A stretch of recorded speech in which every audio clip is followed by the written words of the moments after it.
स्थापकाय च धर्मस्य सर्वधर्मस्वरूपिणे अवतार वरिष्ठाय रामकृष्णाय ते नमः।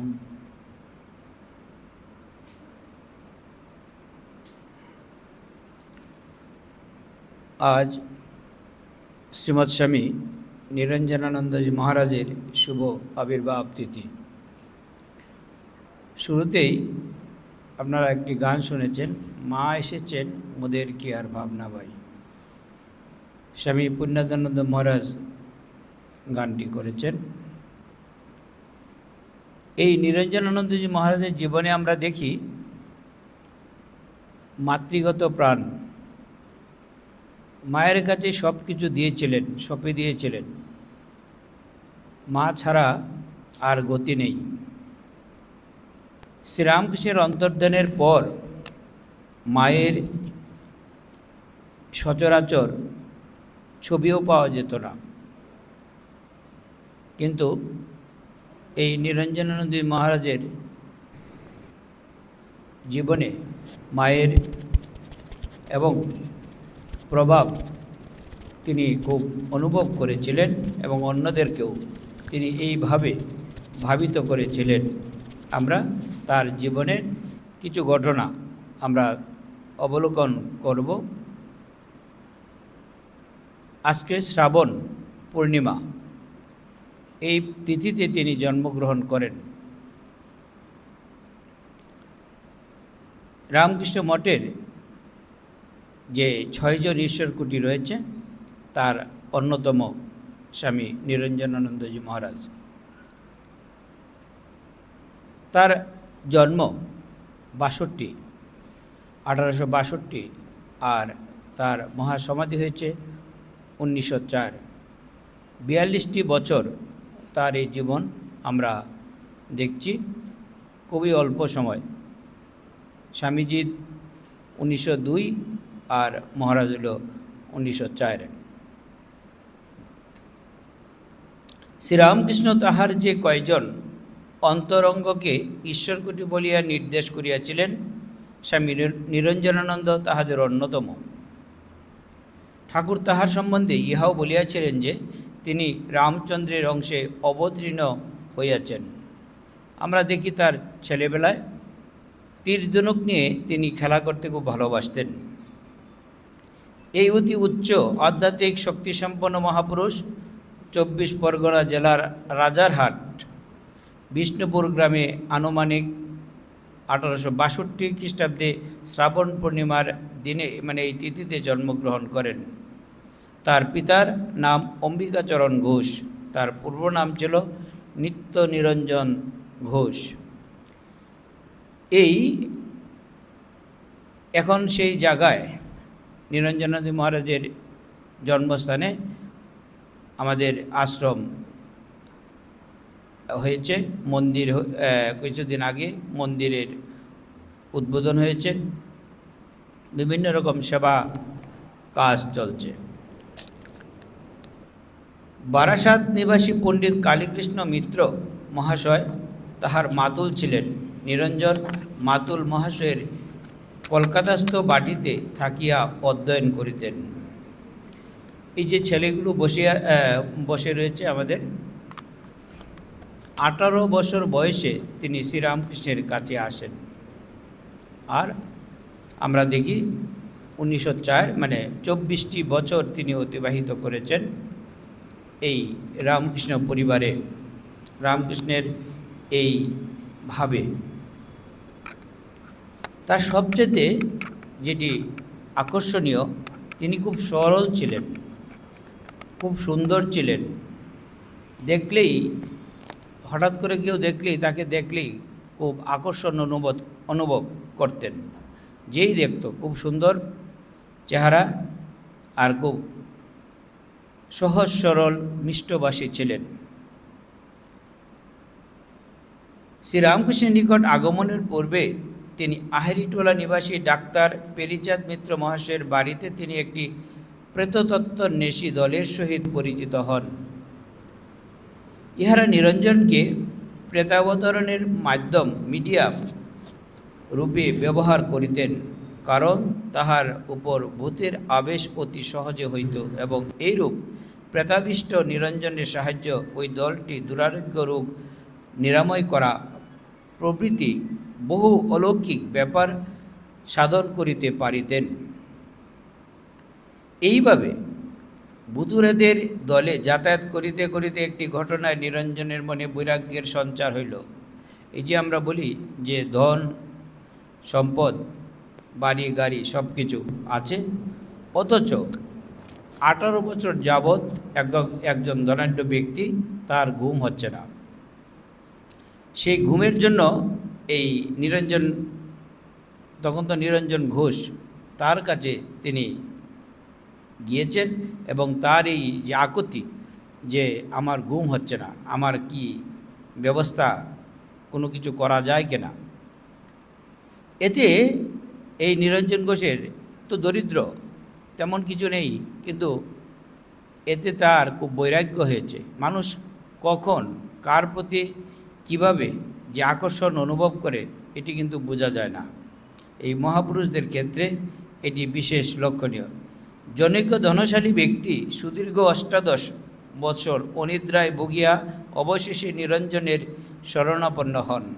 নিরঞ্জন পরে বলিয়াছিলেন, জানি না ওই ব্যক্তি আমার দ্বারা কোনরূপ উপকৃত হইয়াছিল কিনা, কিন্তু এইরূপ ধনকুবের হইয়াও ওই ব্যক্তিকে দারুণ কষ্ট পাইতে দেখিয়া আমার মনে ধন সম্পত্তির অসারতা সম্বন্ধে গভীর রেখাপাত হইল। এই অবস্থায় তিনি চিন্তা করলেন, তাহলে জগতের মধ্যে কি শ্রীরামকৃষ্ণের প্রতি একটি আকর্ষণ অনুভব করলেন যে শ্রীরামকৃষ্ণদেব কি বলছেন এই নিরঞ্জনকে দেখে, দেখ নিরঞ্জন, ভূত ভূত করলে তুই ভূত হয়ে যাবি, আর ভগবান ভগবান করলে ভগবানই হবি। তা কোনটা হওয়া ভালো? নিরঞ্জন উত্তর দিলেন, তাহলে ভগবান হওয়াই ভালো। এই যে সহজ সরল এই যে বাচ্চাগুলো বসে আছে, এদের মনে এখনও কামিনী কাঞ্চন স্পর্শ করে নেই। এরা যা চিন্তা করবে তাই হবে, মানে খুব সহজ সরলভাবেই ভগবানকে চিন্তা করার সহজ পথ খুঁজে পাবে। সব ত্যাগ করিতে বলিলেন এবং নিরঞ্জনও তাহাতে সম্মত হইলেন। এই প্রথম দর্শনের সম্বন্ধে লাটু মহারাজ বলিয়াছিলেন, নিরঞ্জন ভাই দক্ষিণেশ্বরে যেদিন প্রথম গিয়াছিল সেদিন ঠাকুর তাকে বলেছিলেন, দেখ, তুই যদি সংসারী 99টি উপকার করিস আর একটা অপকার করিস, তবে লোকে আর তোকে দেখতে পারবে না। আমাদের এই সংসারের জীবনে যারা আমরা সংসারে রয়েছি, বাড়িতে, প্রত্যেকে এটি অনুভব করবেন। আপনি সংসারে যতই কর্ম করুন, যদি একটা ভুল করুন তাহলে দেখবেন এটা নিয়ে সমালোচনা করবে। আর ভগবানের জন্য যদি করুন, 100-র মধ্যে 99টা কর্ম যদি ভুল করুন, একবার যদি ভগবানকে স্মরণ করুন, ভগবান বলবে তবু আমার নাম নিয়েছে। এই হলো ভগবান আর এই সাধারণ মানুষ। 99টা করবেন ঠিক, একটা ভুল করলেই মানুষ সমালোচনা করবে, আর ভগবান বলে তবুও তো আমার স্মরণ করেছে। এই হলো তফাৎ। তার একটা প্রীতির কাজ করিস, তাহলে তিনি তোর সব অপরাধ মার্জনা করবেন। মানুষের ভালোবাসায় আর ভগবানের ভালোবাসায় এত তফাৎ জানবি।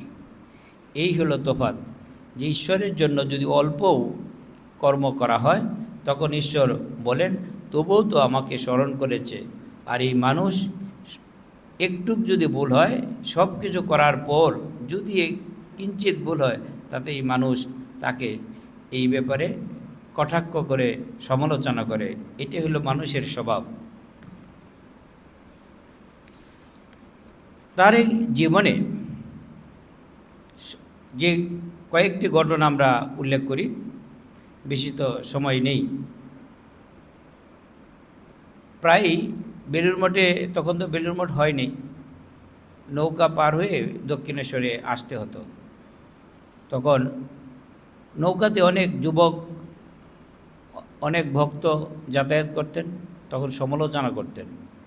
সমালোচনা করায় নিরঞ্জনানন্দ মহারাজ তো খুব শক্তিশালী, ব্যায়াম রেগুলার করতেন, শক্তিশালী ছিলেন। তখন তিনি একদিন ক্রোধ বশত নৌকাকে ডুবাইয়ে দিতে চাইলেন। তাতে শুনে ঠাকুর পরে বলছেন যে এমন করে মানুষ কেন, যে নৌকার মধ্যে তো অনেকেই ছিল, সবাই তো তার সমালোচনা করে নাই, কিন্তু যদি নৌকা ডুবে যেত তাহলে তো অনেকেই মারাও যেতে পারত। এটি ঠাকুর তাকে সাবধান করে দিলেন। আর ঠাকুরের শিক্ষা কী ছিল? যার যেটি অভাব, যার যেটি দরকার সেটি তাকে তিনি দিতেন। এটি এলো বিশেষ বৈশিষ্ট্য এই শ্রীরামকৃষ্ণের, যে ক্রোধ দ্বারা সর্বনাশ হবে, তাকে তিনি তার থেকে সরে আসতে বললেন। শ্রীরামকৃষ্ণের এই জীবনের সবচেয়ে যেটি তার আকর্ষণীয় ছিল, যে সহজ সরল সাধারণ সত্য থেকে কোনো দিন বিচ্যুত হয়ে কোনো কিছু করতে তিনি রাজি হতেন না। শ্রীরামকৃষ্ণের যখন শরীর গিয়েছেন 1886 সালে, এরপরে এর আগে যখন কাশীপুর উদ্যানে ছিলেন, তখন তিনি ঠাকুর যখন অসুস্থ হয়ে আছেন, সেবা হচ্ছে, তখন পর্যায়ক্রমে বিভিন্ন জন বিভিন্ন রকম ডিউটি করছেন, আর তিনি দারোয়ান। ঠাকুরকে যাবেন, সবাই তো আর একসাথে যেতে পারবে না, সেই জন্য তিনি পাহারার কাজটা করতেন, নিবিষ্ট মানে তিনি পাহারা দিতেন। মজার কাণ্ড, একদিন নটি বিনোদিনীর কথা আপনারা শুনেছেন, নাম শুনেছেন। নটি বিনোদিনীকে নিয়ে যাবেন, কিন্তু শ্রীরামকৃষ্ণদেব তখন বিশ্রাম করছেন, এই সময় যাওয়া যাবে না। আর গিরিশ ঘোষ তখন কি করলেন, যে তাকে নিয়েই যাবেন নটি বিনোদিনীকে। তখন তিনি সাহেব সাজিয়ে, নটি বিনোদিনীকে সাহেব সাজিয়ে তিনি ঠাকুরের শয়নকক্ষে নিয়ে গেছেন। বুঝতে পারেন নাই সাহেব সাজিয়ে নিয়ে আসছে। তার পরবর্তীতে যখন সবাই জানল যে সাহেব সাজিয়ে যে আসছিল সে আর কেউ নয়, সে হল নটি বিনোদিনী, তখন সবাই যে হাসাহাসি করছে যে নিরঞ্জন তোমাকেও ফাঁকি দিল, সেটি হল গিরিশ ঘোষ।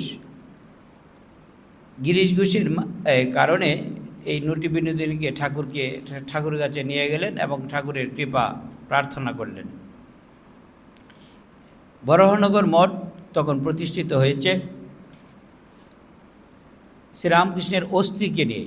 শ্রীরামকৃষ্ণের যে সমাধি হয়েছে, তারপরে তাকে অন্ত্যেষ্টি যে আগুনে আহুতি দেওয়া হয়েছে, তার অস্থি নিয়ে একটা কলসে ভর্তি করে রাখা হলো। সেই অস্থি দিয়ে বরাহনগর মঠে পূজা শুরু হয়েছে। তখন রামকৃষ্ণানন্দজি এবং স্বামী নিরঞ্জনানন্দজি দুইজনে মিলে এই অস্থি কলসের মধ্যে ভরে রেখে দিলেন। কার বাড়িতে? বলরামবাবুর বাড়িতে, বলরাম বসু।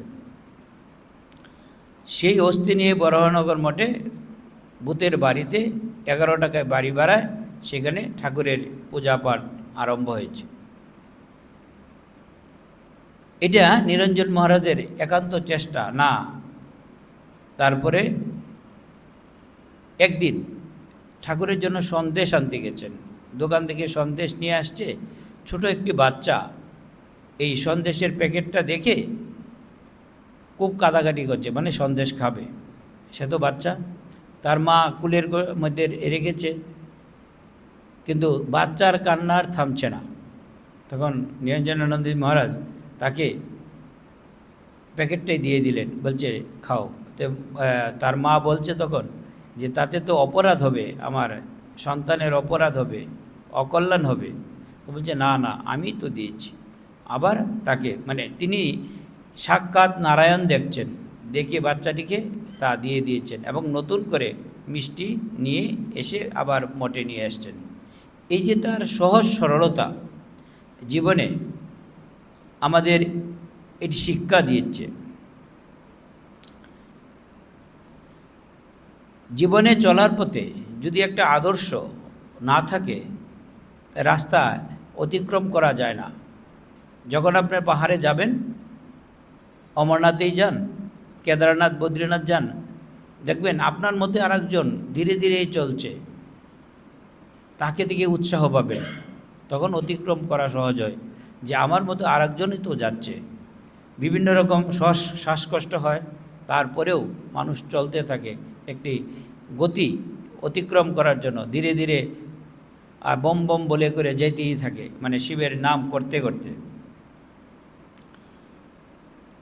ঠাকুরের এই যে পূজা মাধ্যমে, এই যে রামকৃষ্ণ মঠ মিশনে যে আপনারা এখন বসে আছেন, আমরা যদি এই পূজা না থাকতো তাহলে আমরাও কোথায় হারিয়ে যেতাম। 1887 সালে তারা সন্ন্যাস গ্রহণ করেছেন। তার পরবর্তীতে যখন আটপুরে গিয়েছিলেন, সেখানে একটা পুকুর রয়েছে বড়, প্রেমানন্দ মহারাজের পিতৃভূমি, সেখানেও আশ্রম হয়েছে।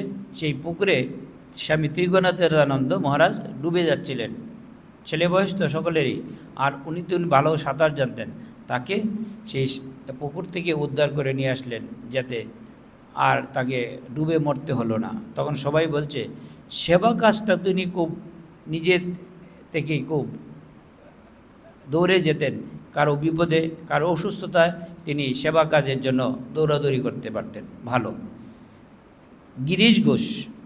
গিরিশ ঘোষের জীবনে নেমে আসে একমাত্র পুত্র তার দেহত্যাগ করে।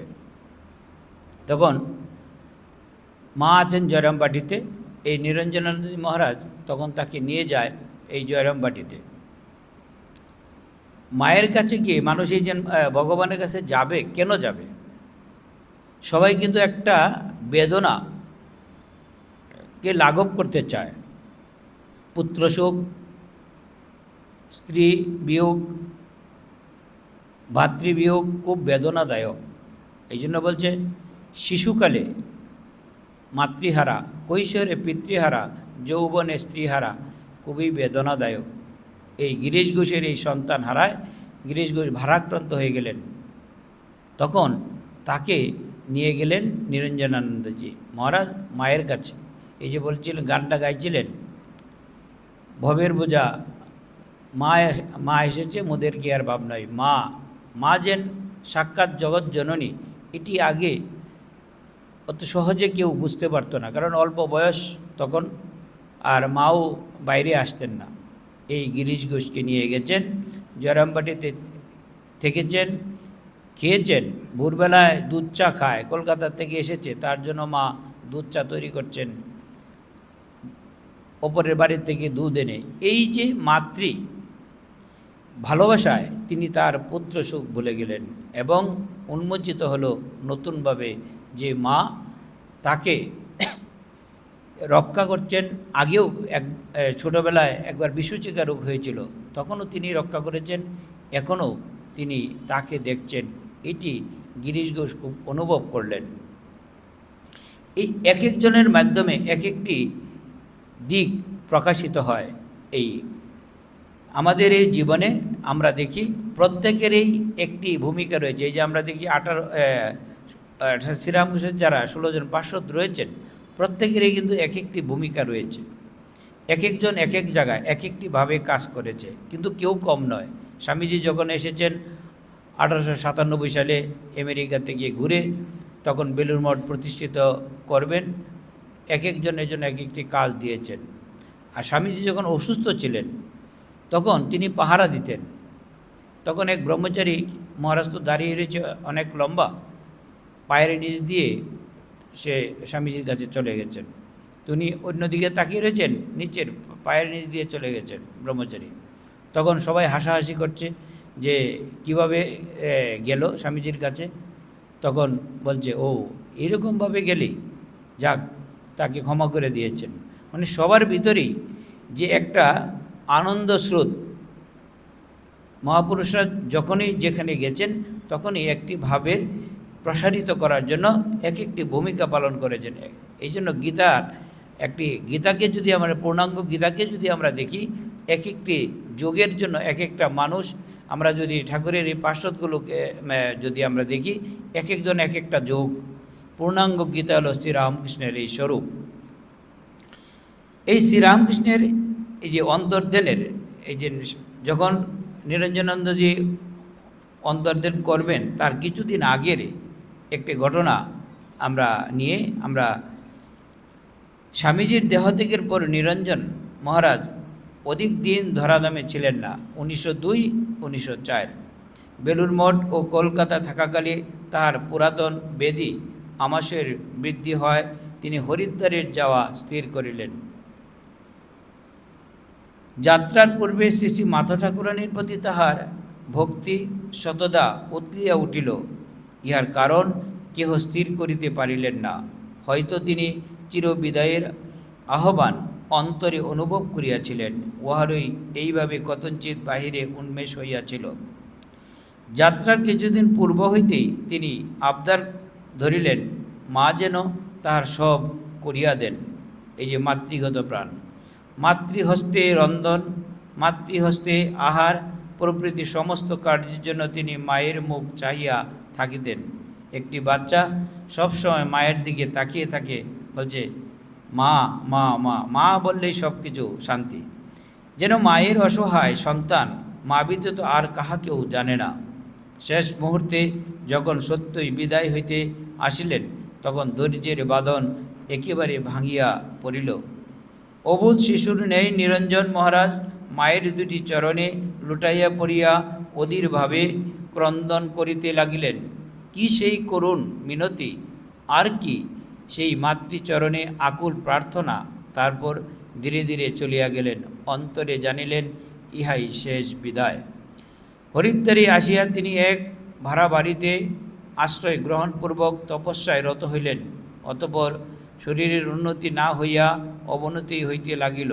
তিনি আমাশয় ভুগিতেছিলেন। তদুপরি অকস্মাৎ বিসূচিকা দেখা দিল। সেই প্রাণঘাতী রোগেই 1904 খ্রিস্টাব্দের 9 মে 27 বৈশাখ 1311 বঙ্গাব্দ বীরভক্ত জগজ্জননীর করে বীর সজ্জায় চিরতরে চক্ষু মুদ্রিত করিলেন। সে দৃশ্য একদিকে যেমন হৃদয় বিদারক, অপরদিকে তেমনি বৈরাগ্যমণ্ডিত। পুণ্যতুয়া জাহ্নবী সকাশে তিনি শেষ শয্যা গ্রহণ করিয়াছিলেন। সেবক কত অনুরোধ জানাইল শেষ মুহূর্তে সান্নিধ্য লাভ ও সেবার অনুমতি পাইতে, কিন্তু নিঃসঙ্গ সন্ন্যাসীর মন তখন সপ্তম সুরে বাধা। আর গীতার বাণী স্মরণ হইতেছে, অরতি জনসংসদে। এক সময় আসে যখন কাউকে ভালো লাগে না, জনসমাজ বিরক্তি, তাই সেবককে সে অনুমতি দিলেন না। এমনকি সেবক আদেশ অগ্রাহ্য করিয়া নিকটে অগ্রসর হইলে তাহাকে নিরস্ত করিবার জন্য স্বামী নিরঞ্জনানন্দের দুর্বল দেহ কোথাও হইতে যেন অমিত বলসঞ্চার হইল। চক্ষু দুটি ঠিকরাইয়া পড়িতে লাগিল, আর বিরক্তি সুরে বলিলেন, তুমি কি আমায় নিশ্চিন্ত মনে মরতেও দেবে না? সমস্ত সেবক সরিয়া গেলেন। তিনি আবার যখন ফিরিলেন তখন অঞ্জনবিহীন, বন্ধনশূন্য, নিত্য নিরঞ্জন, জাগতিক সমস্ত বন্ধন হইতে নির্মুক্ত হইয়া চির সমাধিতে নিমগ্ন। আজকের এই শুভ দিনে তার যে আদর্শ রেখে গেছেন এই রামকৃষ্ণ পরিবারে, রামকৃষ্ণর ভাবে, তার এই কিঞ্চিত ত্যাগ, বৈরাগ্য, ভালোবাসা আমাদের যদি কিঞ্চিত সঞ্চিত হয়, তার আমাদের এই মনুষ্য জীবন সার্থক।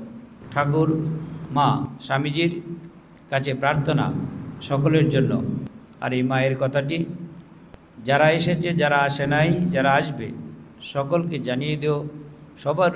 সবার উপর রইল আমার ভালোবাসা ও আশীর্বাদ। ওম শান্তি শান্তি শান্তি। হরি ওম তৎসৎ। শ্রীরামকৃষ্ণার্পণমস্তু। জয় শ্রী গুরু মহারাজ जी की जय। जय महामाई की जय। जय स्वामी जी महाराज जी की जय। जय श्रीमद् स्वामी निरंजनानंद महाराज जी की जय।